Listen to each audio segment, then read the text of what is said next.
Hello FIGGIE fiends and collectors, this is me, Daniel East 1000, back again with another Lord of the Rings figure review. Today we're going to be having a look at the big bad of the series, Sauron. This is of course how he appears in the flashback sequence. Of course we will take a look at the figure itself shortly. This I bought second hand and amazingly it did come with the packaging. I wasn't expecting it to come with everything that it was meant to come with, accessory wise, but impressively it did, and I'm kind of shook by that with the price I paid for it.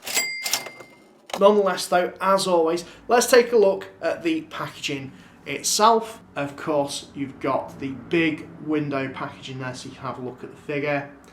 You've got the notation about it being electronic, the map sort of patterning just to offset that figure a bit, and you've got some quotes that the figure does say. Of course there's a big gaping hole there, hello, where you can press the button if the figure was in there and it would of course talk in the shop, so you could get a sample of that. You've got Lord of the Rings, Fellowship of the Ring at the bottom there, it's the name of the film, and Sauron, notation about the authentic movie phrases. This is the blue packaging style, and as always you've got that map printing on the box as well, which is really, really nice. Try me notation, not really too much going on the sides there, but at the top, quite interestingly enough, there's a sort of window in the shape of an eye, possibly notating the eye of Sauron, which is quite cool. And then on the back, so of course you've got Lord of the Rings, Fellowship of the Ring, the whole fellowship in that silhouetted style, which is really nice. Picture of the figure itself with some lovely toy photography, really, really nice. A bit of a bio, which I will include in the description, and a run through of the features. Also you got a bit of legalese at the bottom there, and well, that is basically it in terms of the packaging. It is worth noting that there is obviously a packaging variant to this in the red style, and of course Sauron was repacked into various multi-figure packs. So with the packaging out of the way and done with, let's take a look at the figure itself.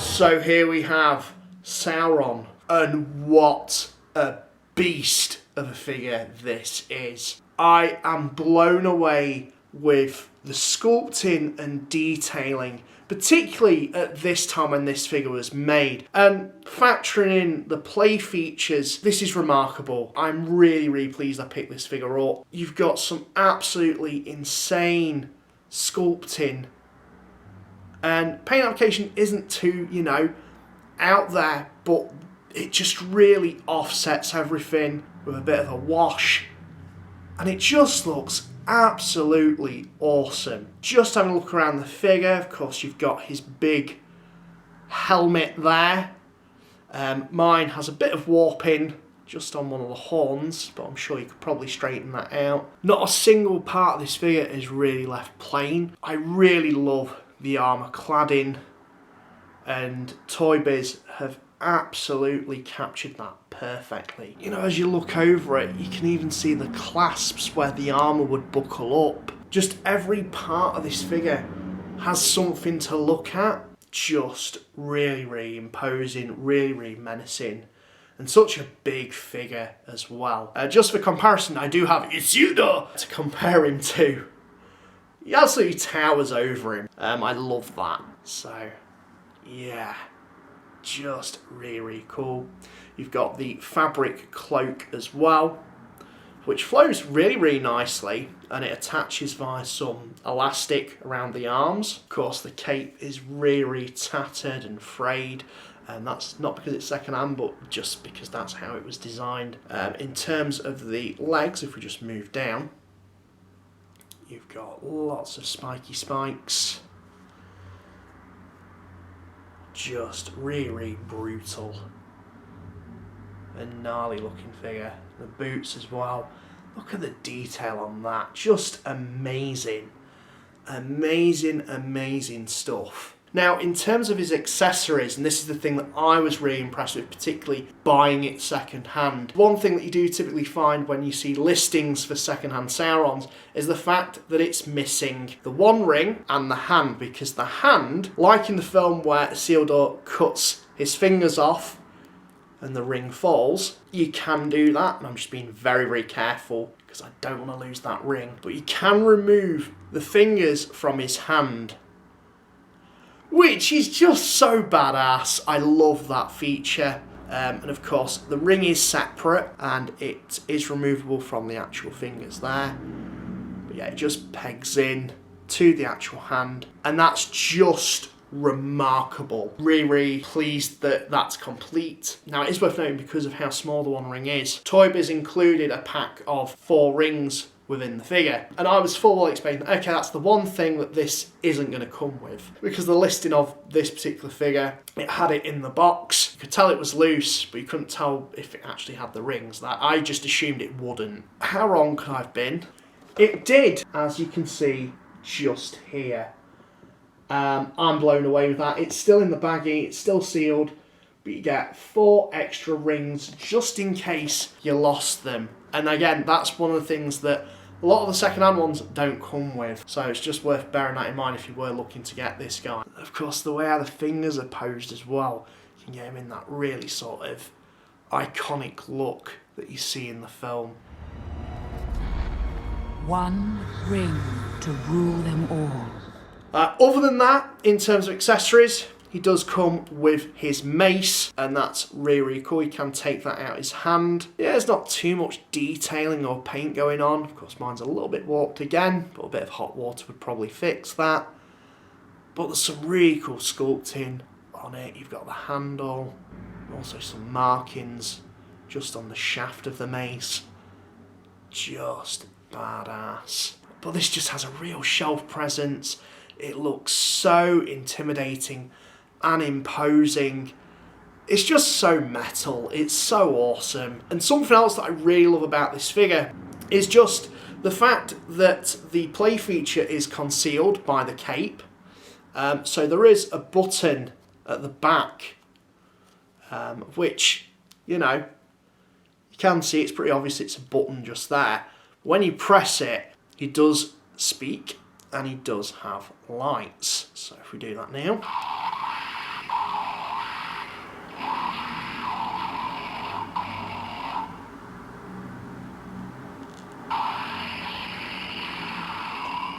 So yeah, he does do some phrases from the film. Granted, it's not that loud, and I think that's probably because the batteries are dying on this old boy. Just to give you a bit of a look on the back as well, actually. The battery compartment is just there. Of course, there's a little screw that you would just need to attach, and then that's how you would access and replace the batteries. But how awesome is that? And I love the red glowing eyes. Just looks absolutely remarkable. Really, really cool stuff. Now, in terms of his articulation, you would probably think because of that lighting effect within the head's not really going to move. It does. So obviously you don't want to overexert it, but he can move left and right, and he can look a little bit up, a little bit down. So you've got some posability there, which for me that's mind-blowing, design-wise at least for that time. In a toy of this size as well. He's got ball-jointed shoulders, he's got swivels in the bicep, hinged elbows, swivel wrists. There's no torso articulation naturally because the battery sits inside his tum. Ball hinged hips, he's got hinged knees and hinged ankles. Now granted, there could have been a little bit more articulation in the legs, maybe a ball joint there rather than just the hinge, but for me that's fine. Still, there's some considerable articulation within this figure, and factoring in that they did put electronics in this, you know, you can see where the money's gone. If you can't see that, then look at the figure itself. It's so textured and detailed and just looks absolutely badass. It is definitely one of the standout figures in the line. I mean, come on, it's Sauron. But the execution of it is just impeccable. And again, something that toy companies should really look to aspire from. The fact that you can remove the hand and have the ring fall out, the lights and sounds as well, while a bit gimmicky, is just a cool little inclusion. I think this is by far one of my favourite figures in the line. Not just because I do like the design of Sauron, but the figure itself, its execution is just so cool. But let me know what you guys think of this figgy in the comments down below. Did you own this? What do you think of this guy? Sound off, and well, this is me, Daniel1000, sign out. Thank you very much for watching.